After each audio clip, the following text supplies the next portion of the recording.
예수 믿어 구원받았습니다. 난 예수 믿어 천국 백성이 되었습니다.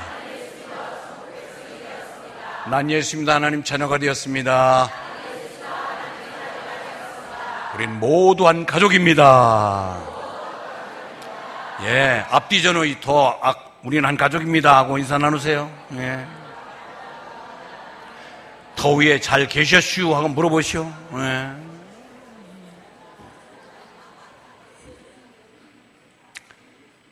자, 이제 말씀 듣습니다.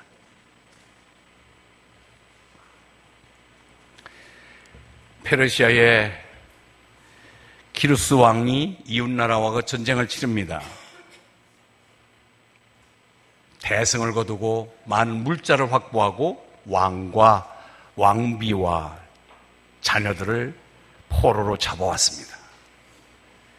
그래서 이제 마지막에 몇 가지 질문을 통하여 그를 용서하느냐 죽이느냐의 판가름 속에 묻습니다. 내가 당신의 아들을 살려주게 된다면, 내가 당신을 살려준다면 당신은 나에게 어떻게 하겠소? 그랬더니 예, 제 재산의 절반을 왕께 드리겠습니다. 자녀의 아들들을 살려주면 어떻게 하겠나? 아유, 그러면 제 재산 전부를 드리죠. 그때 마지막 질문을 던집니다. 자네의 아내를 살려준다면 어떻게 하겠나? 그때 울먹이면서 그러면은 제 목숨을 내어놓겠습니다. 이런 남편을 둔 아내는 얼마나 행복할까?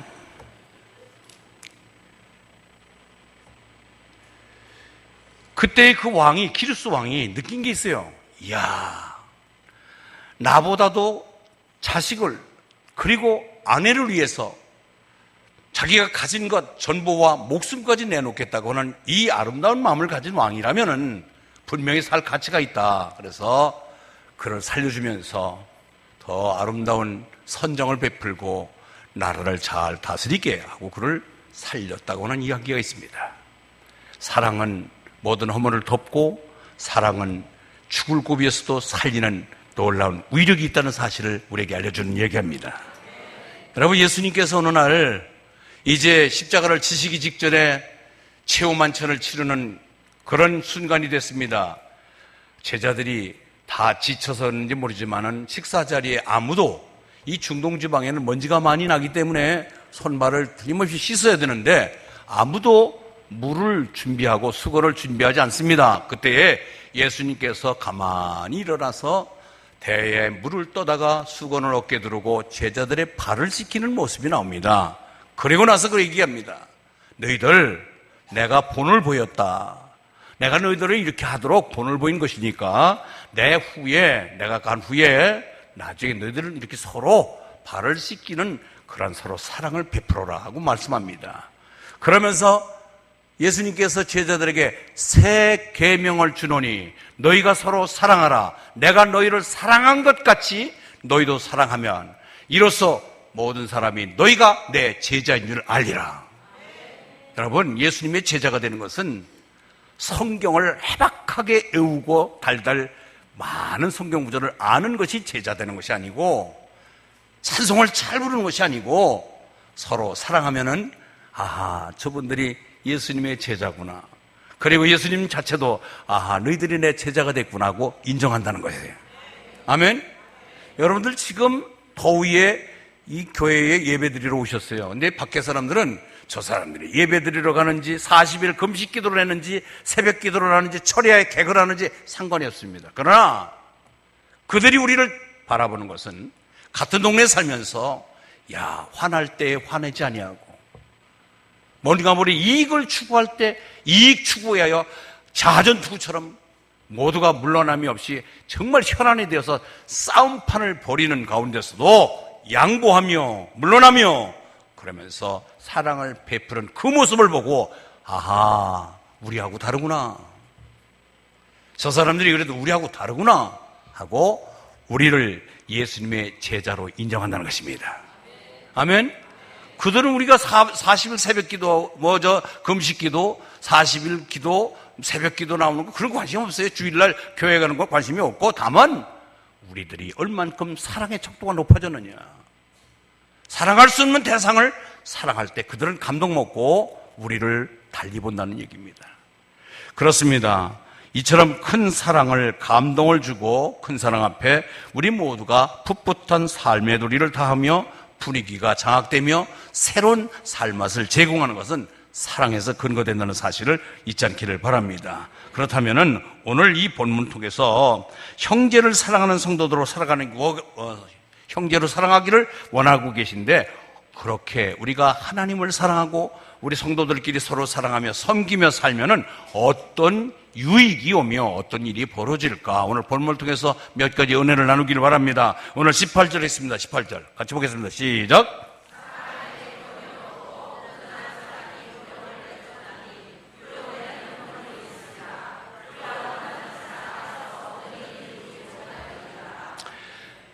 여러분, 사랑 안에는 두려움이 없다고 그랬습니다. 첫째로 우리가 사랑하면은 두려움이 없습니다. 여러분, 오늘 우리가 살아가면서 얼마나 두려운 세상에 삽니까? 예측할 수 없는 미래, 불규칙하게 벌어지는 다발적인 사건, 사고를 보면서 여러분이 조금만 뭔가 모르게 배가 아프면 이거 위암 아닌가? 조금만 여러분들이 숨쉬기가 좀 답답하면 이거 폐암 아닌가? 하는 암, 로제에 걸릴 수도 있고, 또 여러 가지 조금만 위기에 차면 야, 이거 무슨 일 벌어지는 거 아니겠나? 걱정, 근심이 태반입니다. 그런데 이럴수록 우리가 그리스도의 사랑에 젖어 있으면 하나님이 날 돕고 나를 내 편이 되어준다는 사실이 확신된다면 우리는 그런 두려움에서 해방될 줄 믿습니다. 그거예요. 왜 이 땅에 두려움이 왔습니까? 최초의 에덴 동산에서 하나님이 에덴 동산을 만들고 모든 삶의 조건을 우리에게 허락해 주시고, 창세기 1장 28절에 보니까 생육하고 번성하고 충만하고 정복하고 다스리라고 하는 놀라운 축복권을 우리에게 주십니다. 그리고 하나님과 늘상 소통하면서 하나님의 이 사랑을 덧입고 사는 그 에덴 동산의 삶 속에서 이런 삶이 지속적으로 계속해서 부족함이나 모자람이 없는 풍족한 삶을 사는 조건 하나는 단 선악을 알게 하는, 중앙동산에 있는 선악을 알게 하는 실과를 먹지 말라. 먹는 날에는 정령 반드시 죽으리라. 다만 선악을 알게 하는 그 나무의 실과는 이것이 바라보면서 이것을 금하면서 내 위에 너를 창조하신 하나님이 창조자가 계시다는 사실을 알려준 거예요. 그래서 하나님만 의식하고, 나는 나 혼자 사는 것이 아니라 나의 모든 삶의 도리와 환경과 여건을 하나님이 만드셨다고 하는 하나님을 인정 속에만 살면은 부족함과 모자람이 없이 풍족하게 살아간다는 것을 약속해 주셨습니다. 그런데 왜 두려움이 오기 시작했느냐 하면은 거기에 하나님의 법을 어기고 나서, 즉 죄 짓고 나서 인간들은 두려워함을 면할 길이 없었습니다. 그래서 두려움은 어디서 오는가? 죄를 지으면은 두려움이 옵니다. 하나님을 멀리하면 두려움이 옵니다. 여러분, 지금도요, 하나님하고 가까이 지내고 예배 드리고 하나님 앞에 날마다 미래를 속삭이고 하나님 말씀에 순복하고 살면은요, 항상 어디를 가든지 떳떳합니다. 그래서 믿음이 크고 하나님과의 신뢰 관계가 구축되어 있으면, 하나님 사랑이 높고 하나님과 신뢰도가 높아지면은 우리는 두려움은 없습니다. 반대로 하나님과의 관계가 불편하고 하나님에 대한 신뢰도가 없으면 두려움이 많지요. 여러분들은 지금 평안하십니까? 예수님이 40일 부활 후에 제자들에게 첫 번째 나타난 일성이 평안하뇨? 살롬이냐? 살롬을 물었어요. 너들 살롬하냐? 그동안에 나 없을 때 어떻게 두려웠냐? 밥이라도 먹었냐? 그런 게 아니라 평안하뇨. 왜? 혹시나 또 스승이라고 나 따라다니다가 내가 십자가에 붙잡혀서 이렇게 죽어서 그 없는 사이에, 야, 이거 허탈감 속에서 두려워 떨고는 있으나 안 하나 하고 그에게 평안을 묻습니다. 우리는 시편 121편에 보니까 내가 산을 향하여 눈을 돌리라. 나의 도움이 어디서 올꼬? 나의 도움은 천지를 지으신 여호와 하나님께로소이다. 할렐루야. 여러분이 사방팔방에 내가 눈을 들어서 도움을 받을 곳을 찾아보지만, 미안하지만 우리를 도움을 줄 자는 아무도 없습니다. 바로 천지를 지으신 여호와 하나님이 나의 도움의 대상임을 잊지 않기를 바랍니다. 그래서 그 신뢰도 하나님이 나를 사랑하시고 난 하나님을 사랑하고 하나님이 나의 모든 것을 막아주시고 나의 도움이 되시고 그러면 졸지도 주무시도 않는 불꽃 같은 눈으로 우리를 지켜준다고 약속하고 계십니다. 그것이 구축이 안 되면, 그것이 망가지면, 그 사실을 불신하게 되면 우리는 두려워하는 거예요. 두려워할 수밖에 없어요. 예측 불허의 이런 다발적인 사고가 각곳에서 벌어지고 있는 이 사건 사고가 많은 이 땅에서 우리가 자신 있게 떳떳하게 살 수 있는 것은 나를 지키시는 그분의 지킴과 보호 속에 살아갈 때 우리는 안전하게 구할 줄 믿습니다. 내가 평안히 눕고 자기도 하리니 나를 안전하게 하시는 이는 여호와 하나님이시니라. 누가 잠 한 번 자더라도요, 불안 속에 불면증을 기다리고 꿈이 사납지 아니하고 평안히 잘 수 있는 것, 나를 안전히 눕고 자기도 하리니 나를 평안케 하시는 분은 여호와 하나님이십니다. 이것을 날마다 맛보며 사시기를 여러분 되시길 바랍니다. 그런데 우리나라 사람들이 절반 가까이에 다 점집을 찾아왔다는 거예요. 점집. 여기 아닌 척하고 시침이 떼고 있지만 다 드나들었던 사람들은 많단 말이에요. 점집에를 우리나라 백성들이 절반이 다 점쟁이 찾아갔다 왔다는 거예요. 그런데 그 중에서 결혼을 목전에 두고 특별히 짝을 맞춰서 시집장가를 보내고 며느리를 또 자부를 얻고 또 딸을 시집 보낼 그런 사람이 있는 사람들은 그 중에 점집 찾은 사람 중에서 3분의 1이 아유 궁합이 안 좋아 그러면은 결혼을 3분의 1이 결혼을 안 시킨다는 거예요. 그렇게 좋아서 사이가 좋아서 결혼을 할 수 있는 환경인데도 점쟁이가 이혼할 수야. 내가 살면은 끝까지 못 살겠어. 누가 한쪽에서 위험해. 그러면은 그냥 아이고 좋은 게 좋다고 그 결혼을 파혼하고 이 점쟁이 말을 듣는다는 거예요. 왜 그래요? 하나님이 없으니까.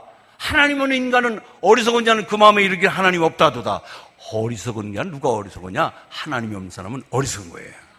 그러니까 점쟁이들 말 시키고 사주팔자 그 위에 놀아나서 그거를 미끼려서 밥 먹고 사는 사람한테 갖다 돈 주는 거예요.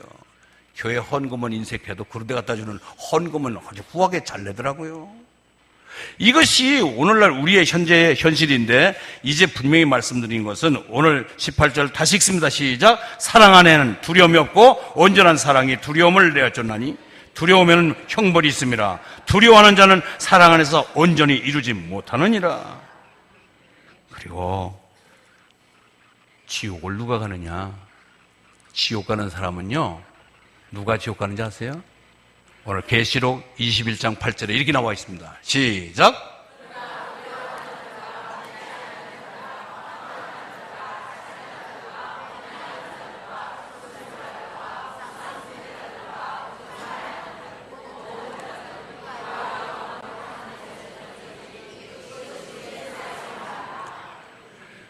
둘째 사망. 시작.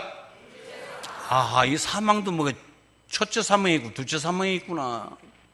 우리의 연수가 70이요 강건하면 80이라고 하는 우리 수완을 다하고 살든지 무슨 사고로 죽든지 병사로 죽든지 전쟁사에 죽든지 간에 우리의 육신적 죽음을 첫째 사망이라고 성경은 말합니다. 그래서 여기에 계신 분들은 어떤 믿음을 가졌든지 부여든지 빈부귀천 누구를 막론하고 첫째 사망은 다 맞게 됩니다. 그런데 둘째 사망은 어떤 사람이 가냐? 오늘 읽은 대로 21장 두려워하는 자. 두려워하는 거예요. 하나님 없으니까 매사에 들어온 거예요. 아유 죽으면 어떡하지? 죽으면 저것들이 얘기하는데 지옥과 천국이 있다는데 어떡하는 것이지? 그러면서도 그런 두려움을 가져도 믿지 않는 자가 있습니다. 끝까지 예수 안 믿습니다. 흉악한 자, 모든 사건의 주범자들, 살인자, 음행하는 자, 점술가, 우상숭배자, 거짓말하는 자들은 불과 영으로 타는 못에 던지린 이것이 둘째 사망이니라. 여러분, 첫째 사망은 누구나 다 맞이한다고 말씀드렸습니다. 둘째 사망은 어떤 사람이 가느냐? 방금 여기 읽은 대상들인데 첫째 사망을 가지고 우리는 믿어서 천국 가 있는 사람과 지옥에 가 있습니다. 그런데 예수님이 다시 이 땅에 심판자로 오시게 될 때는 우리는 모두가 다 부활하게 되어 있습니다. 믿든 안 믿든 간에, 믿고 죽었든 안 믿고 죽었든 간에 모두가 부활한다는 사실 믿으시기 바랍니다. 그래서 믿는 자는 생명의 부활로, 믿지 않는 자는 심판의 부활로 나오리라고 그러는데, 그래서 우리는 영생을 누리게 하여 부활해서 생명의 부활로 나오지만, 미안하지만 믿지 않고 죽었던 사람들은 심판받기 위해서 다시 살린다는 얘기예요. 이를테면은 여러분들이 다니다 보면 목격자를 찾습니다라고 하는 프랭카드를 붙여놓은 것을 보셨을 것입니다. 나만 본 것 같은 표정을 짓는데 그걸 한 번도 못 봐주셨어요? 왜? 교통사고를 내고 뺑소니 쳐서 그때 아무도 보지 않고 본인이 신고를 하지 않았기 때문에 억울하게 피해 보상도 받을 길도 없고, 그래서 혹이나 누가 지나가던 사람이 이 사건을 목격했다면 신고 좀 해 주십시오라고는 정말 눈물겨운 사연이에요. 그런데 안 들켰습니다. 본인도 신고하지 않았습니다. 아무도 누가 본 사람이 없습니다. 그 사람은 죽을 때까지 활보하며 떳떳하게 삽니다. 아무 죄의 의식을 갖지 않고 삽니다. 그런데 만고불변, 또 전지전능하신, 못 보시는 것이 없는 하나님은 그 현장을 보셨을까요? 안 보셨을까요? 예, 대답하는 사람은 대단히 아주 참 거식인데 보셨죠. 알지요. 그렇기 때문에 그런 사람은 이 대한민국 땅에서 형벌을 받지 않지만 하나님의 형벌은 받아야 되잖아요. 그래서 그를 심판의 부활로 살려가지고 불과 유황으로 타는 불에 던져서, 이 못에 던져서 영원히 죽지 않냐고 고통 속에 있는 것을, 이걸 둘째 사망이라는 거예요. 그러면 여러분들은 첫째 사망이 무서워요? 둘째 사망이 무서워요? 둘째 사망이 무섭죠. 첫째 사망은 누구나 다, 믿음의 조상까지도 다 첫째 사망은 다 맞이했습니다. 그러나 우리는 이제는 부활을 하되 심판의 부활이 아니라 우리는 생명의 부활로 나올 것이니까 우리는 주님 오실 날을 기다리면서 마라나타 하고 주님을 환영하고 맞이할 것입니다. 여러분, 그래서 우리는 먼저 어머니 뱃속에서 탯줄을 굽고 나온 것을 우리가 생일이 육신적 생일, 그리고 예수 안 믿다가 예수 만나서 영이 죽었다가 영이 산 그 순간을 둘째 생일. 그래서 우리는 생일이 두 개인 줄 믿습니다. 육신적 생일은 몇 월 며칠을 알지만 영적인 생일은 몰라도 좋아요. 결과만 알면 돼요. 왜? 육신으로 거듭난 사람은 기쁨이 있습니다. 하나님의 사랑을 감지합니다. 하나님에 대한 신뢰감이 있습니다. 천국을 소망합니다. 말씀이 믿어집니다. 이건 우리가 둘째 거듭난 사람의 표지입니다. 따라서 합니다. 한 번 난 자는, 엄마 탯줄을 끊고 한 번만 태어난 육신적 태생 한 번 난 자는 육신적 죽음도 가져야 되고, 또다시 심판의 부활로 나서서 물과 유황으로 탄 둘째 사망을 맞이해야 되기 때문에 두 번 죽어야 됩니다. 한 번 난 자는 두 번 죽고, 그러나 우리는 거듭난 육신적 생일과 영원히 죽었다가 예수 믿음으로 해서 영이 살아난 영적인 생일 두 번 난 자이기 때문에 우리는 육신적 죽음 한 번밖에 없습니다. 아멘. 한 번 난 자는 두 번 죽고, 두 번 난 자는 한 번 죽습니다. 아멘. 옆에 분에게 인사 나눕니다. 우리는 한 번밖에 죽지 않습니다. 무슨 말인지 못 깨달았으면은 저를 개인적으로 찾아오십시오. 이게 무슨 말인지 도저히 못 알아듣겠습니다 하면은 내가 자세하게 며칠 몇 밤을 내가 세우면서도 알려드릴 용기가 있습니다. 여러분, 이걸 아직까지 이 도리를 깨닫지 못해서 왔다 갔다가 하는 많아요. 오늘 분명히 우리는 두려워하는 것이 뭘 두려워하느냐면은 두 번째 사망을 두려워하는 거예요.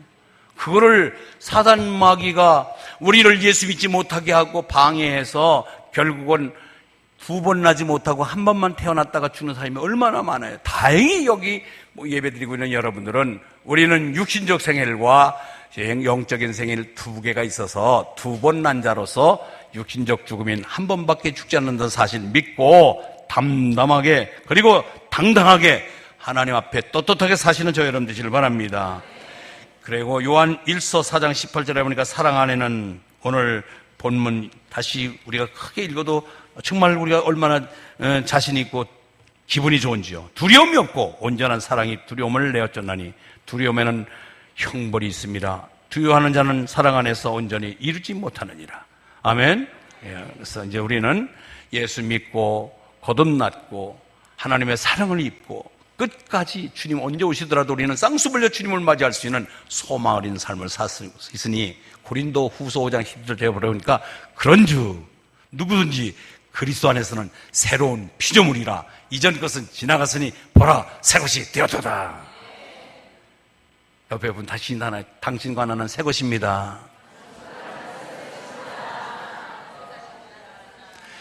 그런데 새 것은 새 것같이 살아야 되는데 옛 것을 좋아하면서 옛 모습에 거듭나지 못할 때 예수 믿기 이전의 삶을 자꾸 회상하면서 그리워하는 사람이 있어요. 애굽을 빠져나왔던 이스라엘 백성들이 조금만 불평거리면 조금만 힘들면은 옛날 애굽이 좋은데 애굽으로 돌아가자. 예수 믿기 이전의 삶이 뭐가 그렇게 좋아요? 개가 토한 것을 도로 먹어야 되고 돼지가 똥 싸고 오줌 싸는 것 다시 뒹구는 것이 그게 뭐가 그렇게 좋아요? 이제는 우리는 새로운 피조물답게 새 것같이 새 사상과 새 의식과 새 나라를 소망하면서 사는 저 여러분 되시길 바랍니다. 얼마나 멋있는 삶이에요. 얼마나 멋있어요. 지난주일날 제가 말씀드렸습니다. 우리는 동일하게 서해안에서 연평도 중국 어선과 우리 한국의 어선이 동일하게 고기를 같은 어종을 잡지만 한국 어선에 잡힌 조기하고 중국 어선에 잡힌 조기의 가격차가 10배 차이 난다고 그랬어요. 동일하게 이 땅에 군웅활구하고 살고 표시 없이 살아가는 거예요. 하나님 앞에 손에 붙잡힌 자와 마귀 사탄에게 붙잡힌 그 우리의 가격은 천지차예요. 아멘? 우리는 죽어도 살고 살아서 믿는 자는 영원히 죽지 아니하리니 이것을 내가 믿느냐? 하나님의 자녀이기 때문에 하나님이 늘 돌보시는 하나님의 관리 대상이라는 것을 감사하시기 바라요. 그래서 로마서 8장 37절에 보니까 이 모든 일에 우리를 사랑하시는 이로 말미암아 우리가 넉넉히 이기느니라. 로마서 8장 31절에 보면 만일 하나님이 우리를 위하시면 누가 우리를 대적하리요? 우리는 힘이 없지만 우리는 지혜가 없지만 내 뒤에 나를 받쳐주고 있는 그분께서 강하신 분이기 때문에 우리는 승리자인 줄 믿습니다. 요한복음 14장 1절 너희는 마음에 근심하지 말라 하나님을 믿으니 또 나를 믿으라. 할렐루야. 마음에 근심할 필요 없습니다. 걱정 근심되면 성경 읽고 믿습니다 하고 하나님께 맡기고 주무시기 바랍니다. 지난번에 제가 예화를 드렸죠. 아프리카의 선교사님이 오지를 그날 밤에 틀림없이 어려운 고기 힘들고 어려워서 모두가 피하는 그 밤 가면 안 됩니다. 날 새고 갑시다. 안 돼요. 이 밤에 빨리 가봐야 되는 필요한 환자가 있기 때문에 가야 됩니다. 가다가 가장 위험스러운 곳에서 차가 덜커덕 고장이 났습니다. 밤중에 정비사를 부를 수도 없고 실력으로 선교사님이 본네트를 열고 이것저것 두드려봐도 도저히 시동이 걸리지 않습니다. 그때에 두 부부가 손잡고 시편 4편 8절에 있는 내가 평안히 놓고 자기도 하리니 나를 안전하게 거하게 하시는 이는 여호와 하나님이시니라. 그 말씀을 읽고 둘이 손잡고 신바람나게 잠을 잔 거 아니에요. 그때 발발발 떨고 여기 강도가 나타나고 여기는 우리를 죽이려고 하는 사람들이 많이 나타나는 위험 앞에 선교사들이 죽었던 곳인데고 겁먹고 있으면은 아마 겁에 질려서 그냥 제목에 못살고 죽었을지도 몰라요. 우리는 이처럼 항상 믿는 구석이 있어서 하나님에 대한 절대적인 신뢰를 갖고 그분 사랑하는 마음으로 이김을 갖게 하여 주시옵소서. 그래요. 우리 그것을 이렇게 믿고 실행하는 것입니다. 그래서 우리는 사랑에는 두려움도 없고 사랑에는 놀라운 힘이 있다는 사실을 인정하시길 바랍니다. 제2차 대전 때에 있었던 일입니다. 패전국이 이탈리아가 패전국이었죠. 거기 시실리 섬이 있습니다. 시실리 섬인데 이 가운데에 이 시실리 섬의 왼쪽에 오른쪽에 고아원이 있는데 이 왼쪽에 있는 고아원은 연합군과 자매 결혼을 맺어서 거기에 시레션도 갖다 주고 깡통도 주고 목걸이도 주고 뭐 고기 이런 거 많이 갖다 줬어요. 그러니까 여기 있는 고아들은요, 이거 잘 얻어먹는 거예요. 잘 먹는 거예요. 영양가 있는 걸 먹는 거예요. 환경이 좋습니다. 시설이 좋습니다. 그런데 오른쪽에 있는 고아원은 시설도 좋지 않고 먹거리도 겨우겨우 정말 죽지 않을 만큼 먹는 그런 환경이 있었어요. 그런데 이상한 일이 벌어집니다. 이 부유한 이 고아원에서는 사람이 이쪽에 있는 가난한 고아원보다도 60% 이상이 더 신생아들이 막 아이들이 죽어가는 거예요. 병에 걸려서 죽고 자꾸 많이 죽는 거예요. 이상하다. 왜 이쪽에 더 환경도 좋고 영양가 있는 음식을 먹이는데도 왜 여기에 있는 아이들이 이렇게 많이 죽어갈까 하고 이유를 찾았는데, 그게 어떤 이유가 있었느냐면은 이 고아원에 전쟁터에 3명의 자녀를 잃어버리고 약간 맛이 간 실성한 아줌마가, 40대 아줌마가 이 고아원에 찾아와가지고 이 고아원에 있는 아이들이 다 자기 아인 줄 알고 아무개 하고 자기 애들 이름을 불러가면서 안아서 재우고, 또 옆에 있는 애 울면 그러면 안아서 재우고, 또 먹여주고, 가슴에서 어머니의 숨결을 느끼게 하고 따뜻한 손길을 닿은 아이들이 훨씬 더 건강하게 잘 자라더라는 것이에요. 환경과 부요가 삶의 도리가 아니라 삶의 진정성, 이 아이가 더 건강하게 발육하고 살아나는 길은 사랑이 공급돼야 된다는 사실입니다. 여러분, 마찬가지예요. 우리는 무한하신 하나님의 사랑을 덧입고 삽니다. 그 사랑을 가지고 가족에게 나눠주며 이웃에게 베푸는 사랑의 메신저들이 되시길 바랍니다. 사랑을 나눠주는 거예요. 그래서 이와 같이 우리는 주변에 살아갈 때에 삶의 요소의 가장 핵심 중요한 것은 사랑이라는 사실을 잊지 않기를 바랍니다. 우리가 그런 얘기 많이 하잖아요. 만약에 지금 10km를 걸어가는데 쌀자루를 10kg짜리를 짊어지고 10km를 가는 거예요. 10kg짜리를 지고.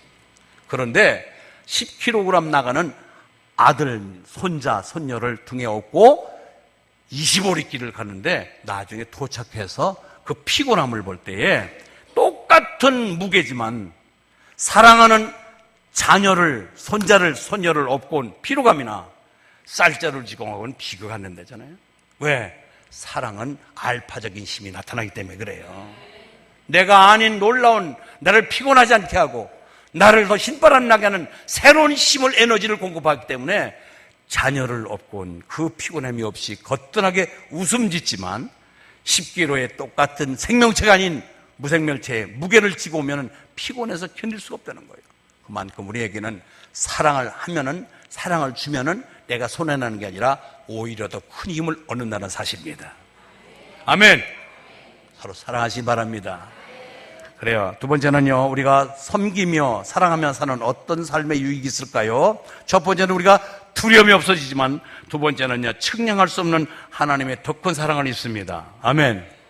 19절 있어요. 19절. 본문 19절 시작.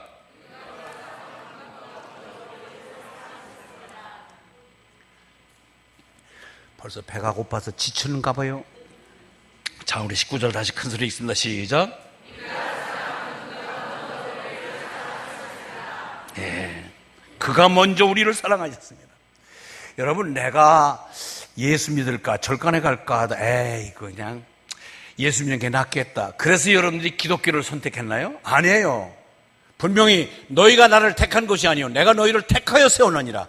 선택권은 내가 있는 게 아니라 하나님이 우리를 선택하시고 예수님이 우리를 믿음을 갖도록 성령께서 역사하여 주시어서 오늘 우리는 이 자리를 지킨 줄을 믿습니다. 선택권은 하나님에 있습니다. 그래서 우리가 하나님을 믿게 되는 이 놀라운 축복을 우리는 반납하면 안 돼요. 어떤 일이 있더라도 이 길을 꼭 붙잡고 나가야 돼요. 그런데 그만큼 내가 하나님 먼저 사랑한 게 아니라 하나님은 나를 먼저 사랑하사 이 71억 중에서 넌 내 것이다 지명하여 불러주시고 예수를 믿는 믿음도 선물로 주셔서 오늘 이렇게 이 자리에 나와서 예배드리는 줄 믿습니다.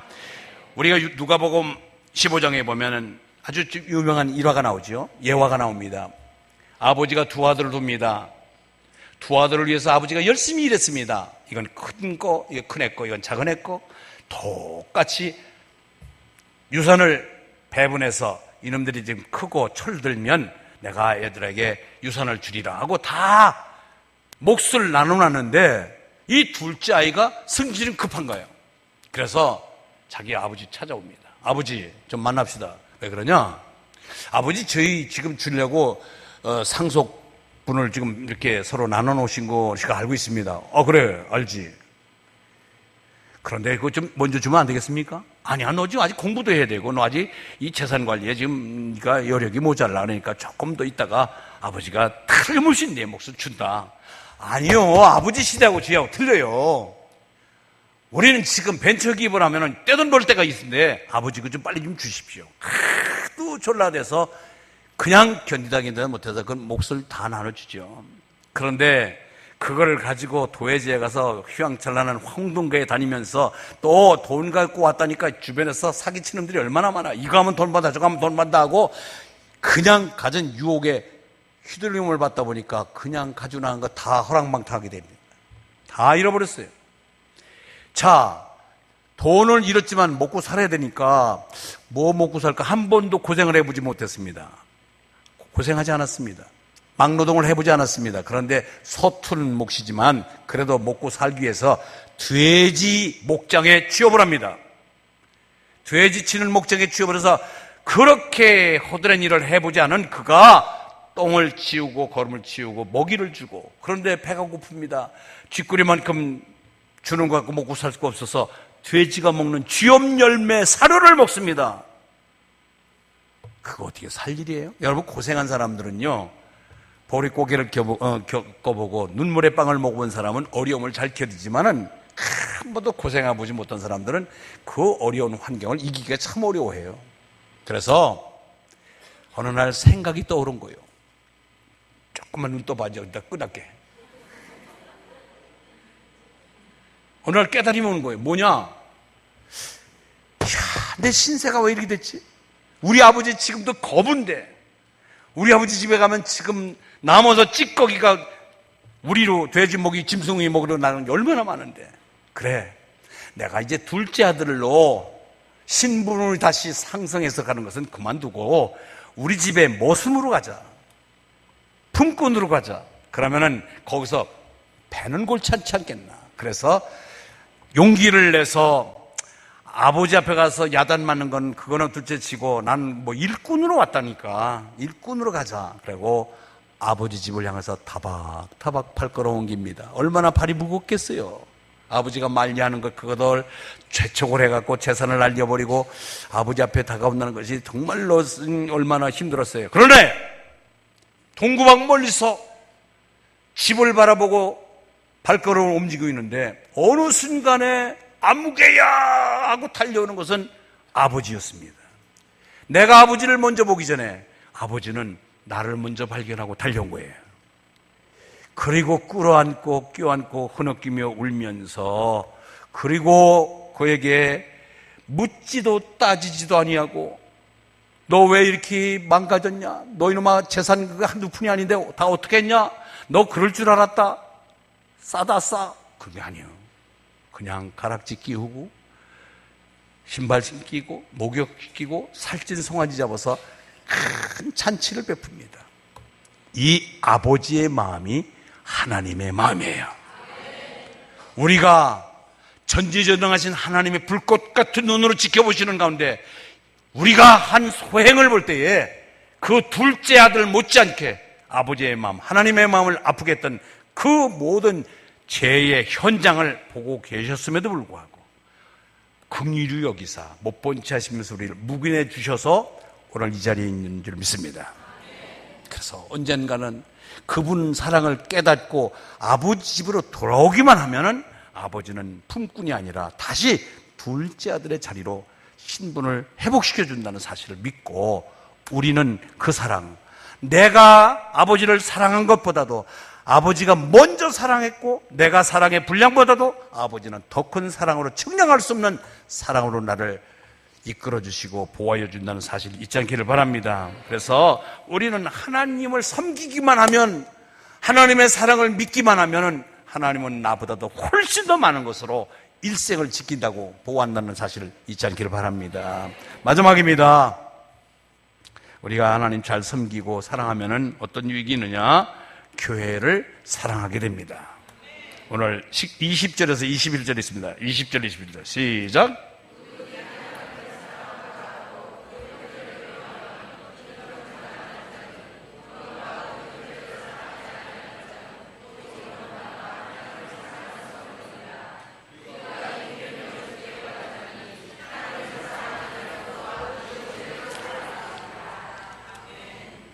저 하늘에 떠 있는 달은 햇볕을 받아서 반사하여 비춰주는 것입니다.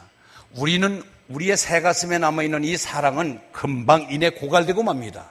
그렇기 때문에 메마르지 않은 사랑을 줄 수 있는 것은 우리가 하나님의 사랑을, 무한한 사랑을 덧입고 그 사랑을 깨닫고 그 사랑을 받아들일 때에 우리는 이웃에게 사랑을 공급할 수가 있습니다. 우리가 이 계명을 주께 받았나니 하나님을 사랑하는 자는 또한 그 형제를 사랑하느니라. 여러분, 이것은 우리가 예배드리는 예배당입니다. 이건 교회당입니다. 교회라고 하는 것은 예수 그리스도를 구주로 고백한 무리가 교회입니다. 따라서 합니다. 예수 그리스도를 구주로 고백한 무리. 묻습니다. 여러분들 예수 그리스도가 구주가 되십니까? 그렇다면 공통분모가 여기 앉아있는 모두가 나는 예수 그리스도가 나의 구세주입니다 하고 말씀드렸기 때문에 우리는 같은 하나님의 자녀입니다. 그렇기 때문에 한 자녀끼리는 싸워도 오래가지 아니하고 이내 풀어져야 되고 용납해야 되고 용서해야 됩니다. 아멘. 따라서 옆에 분이 인사하면 당신과 나는 한 가족입니다. 영원한 가족입니다. 싸우지 말아야 됩니다. 사랑해야 됩니다. 끝. 그거 더 이상 뭐 얘기할 게 없잖아요. 우리가 한 가족인데. 그래서 우리가 서로 이끌고 사랑한다면 이보다 더 큰 사랑이 어디 있겠습니까? 우리 교회 금년도에 새 가족 많이 왔다 갔어요. 그런데 지금 사주교육 받고 등록하고 A급으로 분류돼서 우리 교회에 지금 출석하고 있는 사람이 어제 전도사들에 파악하니까 34명인가 그렇게 됐어요. 금년도에. 한교구 탄생? 그거 말고 구역에서 하나씩 이제 등록을 시켜야 되니까. 그래서 D.L. 무디가 무슨 말을 했느냐면은 교회에 찾아오는 새 가족을, 새 신자를 내몰라라 하지 말고 먼저 우리가 그를 마음의 포근함을 주면은 그 교회는 차고 넘칠 것이다. 우리 교회를 왔다가 가게 한 원흉, 그들을 발걸음을 바깥으로 돌리게 만든 원인이 혹 내가 애면하고 내가 쌀쌀하고 내가 정말로 따뜻한 말 한마디를 하지 못함으로 인해서 가기한 동기를 부여하지는 않았는가. 우리 한번 내 자신을 되돌아봐야 돼요. 여기 식당에 가서 지금 밥을 먹을 줄 서고 있어요. 뒤에 보니까 처음 오신 분이에요. 앞으로 가시죠 하고 양보를 한다면 이야, 이 교회가 그래도 따뜻한 교회구나. 그런데 앞에 보니까 이상하게 낯선 사람이 왔어요. 여기 굴러온 돌이 박힌 돌 빼려고 그래. 내 뒤로 좀 오시오. 여러분, 먼저 우리가 우리 안에 사랑을 공급할 때에 예수의 사랑을 더 깊이 빠르게 받아들일 줄 믿습니다. 그거 못해요. 밥 한 끼 좀 늦게 먹고 한 15분 더 뒤에 먹으면 어때요? 그래서 항상 낯선 얼굴 앞세우시길 바랍니다. 그 정도는 해줄 수 있어야 되잖아요. 그래서 우리는 교회를 사랑하는 것이 뭐냐면 하나님 섬기고 하나님 만나고 하나님이 신뢰가 되면은 우리의 믿음의 구주를, 예수를 구주로 고백한 무리들을 사랑하게 돼 있지. 아이고, 저거만 없으면 그냥 우리 교회가 그냥 팍팍 일어날 텐데 네가 먼저 없어지라고 그런다고요. 그런 마음 갖지 마시고 항상 용납하고 용서해서 더 머물고 싶은 아름다운 교회를 만드는데 일조하시길 바랍니다. 예. 우리가 잠언서에 보니까 하나님을 사랑하는 자는 하나님을 만나게 되고 나를 사랑하는 자들이 나의 사랑을 입으며 나를 간절히 찾는 자가 나를 만날 것이니라. 할렐루야. 우리가 하나님 사랑하면은 이웃도 사랑하게 되고요. 이웃을 미워한다는 것은 하나님 사랑을 하지 않는다는 얘기예요. 그래서 우리 모두가 사랑의 대상이고 서로 보듬어 안고 이 무더위 속에 서로 감정 대립이 있고 날카로운 이 시대에 그럼에도 불구하고 그리스도의 사랑으로 서로 용납하고 포근한 아름다운 기전로 교회 만드는데 힘쓰는 저 여러분 되실 주의 이름으로 축원합니다.